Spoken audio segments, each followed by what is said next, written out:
পাকিস্তান বুঝতে পারছে না তাদের কি অবস্থা হচ্ছে দিন দিন।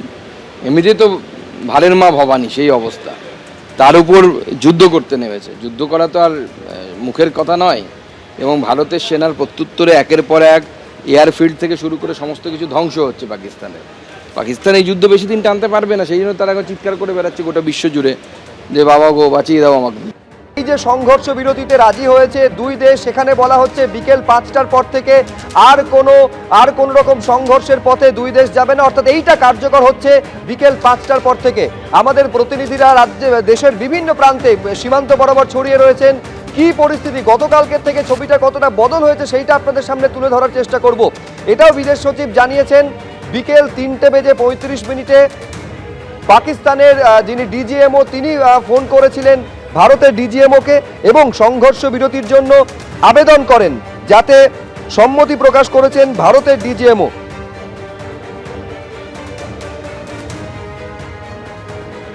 এখন এই কথোপকথনটা কিভাবে হয়েছে আমি পুরোটা জানবো, কথা বলবো আমাদের প্রতিনিধি বিজেন্দ্র সিংহের সঙ্গে। বিজেন্দ্র, আমি এই কিভাবে এই যে সংঘর্ষ বিরতিতে দুই দেশ সম্মত হলো, কিভাবে প্রস্তাব এলো, পুরো প্রক্রিয়াটা কিভাবে হলো, এইটা আমি তোমার থেকে একবার জানতে চাইবো। দেখো, এখানে যদি ভূমিকাগুলো আমরা দেখি, আমেরিকার একটা রোল ছিল। প্রথম থেকেই তারা কথা বলছিলেন দুই দেশের শীর্ষ নেতৃত্বের সঙ্গে, যেভাবে হোক ডিসকালেট হোক এবং যুদ্ধবিরতি হোক, আমেরিকা চাইছিল। মধ্যস্থের ভূমিকা কিছুটা প্লে করেছিল সৌদি আরেবিয়া। সৌদি আরেবিয়ার বিদেশ রাজমন্ত্রী এসেছিলেন দিল্লিতে, তারপরে তিনি গতকাল গেছিলেন পাকিস্তানে, তিনি আসিম মুনিরের সঙ্গে দেখা করেন। সব থেকে ক্রুশিয়াল ক্যারেক্টার হচ্ছে আসিম মুনির, যে পাকিস্তানের এখন আর্মি চিফ। তার হাতেই কিন্তু পুরো কন্ট্রোল ছিল, সেখান থেকে যুদ্ধটা সেই লিড করছিল। তো সেখানে এই দুটো রোল তো চলছিলই।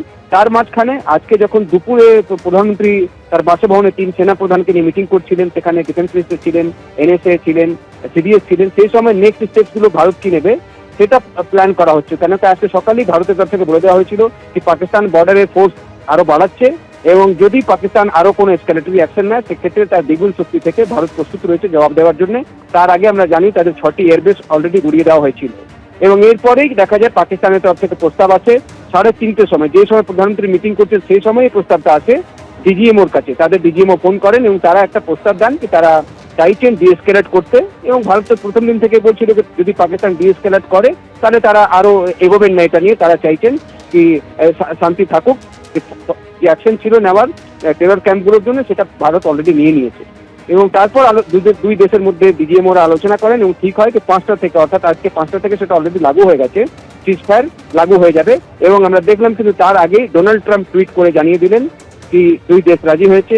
Marco Rubio secretary of state America, তিনিও জানিয়ে দেন কি দুই দেশ রাজি হয়েছে। তবে তিনি একটা আরো কথা লেখেন তার টুইটের মধ্যে কি দুই দেশ বাকি ইস্যুসগুলোকে নিয়ে কোনো নিউট্রাল জায়গায় আলোচনায় বসবে, কিন্তু সেটাকে ভারতের তরফ থেকে ডিনাই করা হচ্ছে।